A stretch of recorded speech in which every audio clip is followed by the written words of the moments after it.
Hey nerds, and welcome to Agents of S.H.I.E.L.D. Theories and Conspiracies. I'm Brian from Good Nerd Bad Nerd. So this week we had a really fun show. General Talbot was in the entire thing, and he stole the show this week in my mind. He was a lot of fun, and on a side note, he was a special guest on the Agents of S.H.I.E.L.D. after show on the Stream TV. So if you want to hear his take on the episode, on what it's like being a part of the Agents of S.H.I.E.L.D. show, please check that out. You can find the link on the Facebook page or just go straight to the stream.tv.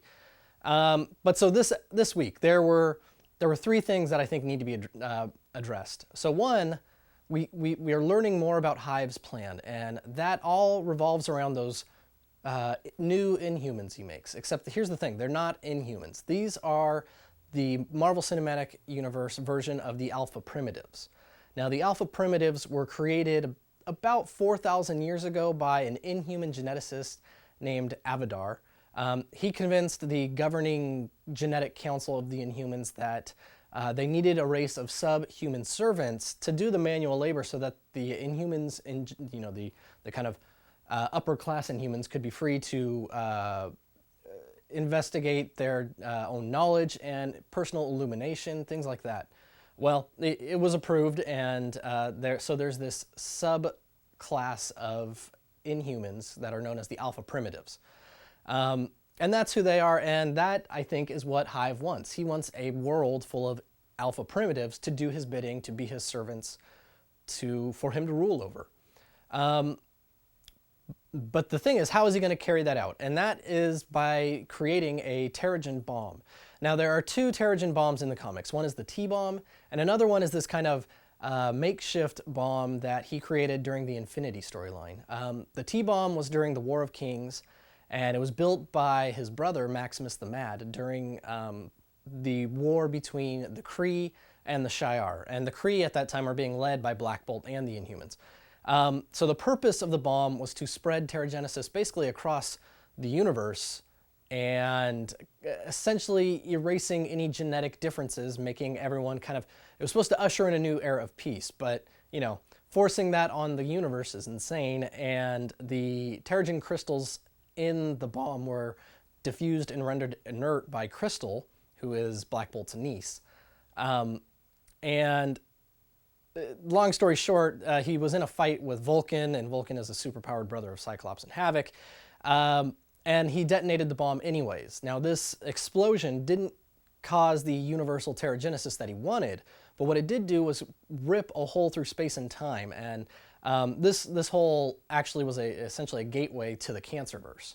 And the Cancerverse is a dimension that death has been eliminated, so nothing dies, and the universe is just kind of overgrowing.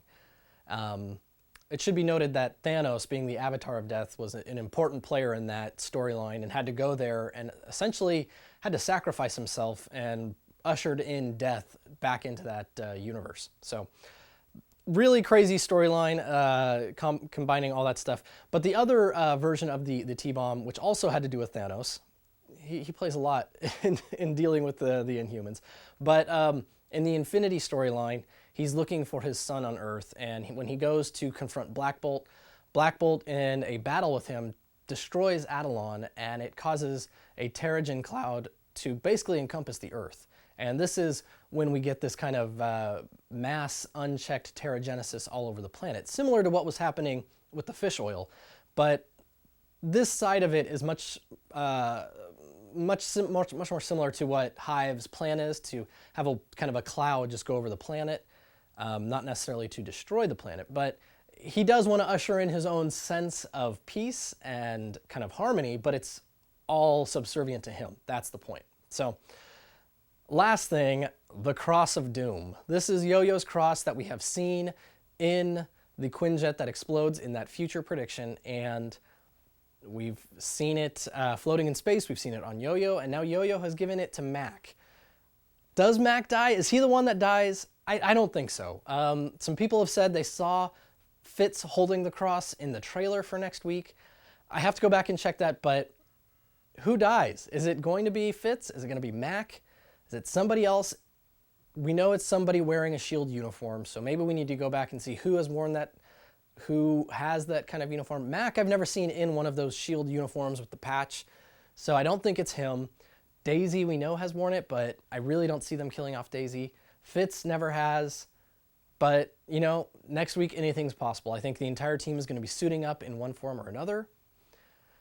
It's, let me know who you think. Does this change anyone's mind? Are people now sold that it's Mac? Or do you think that's kind of a red herring and they're just going to try and pull one over on us next week during the 2-hour season finale?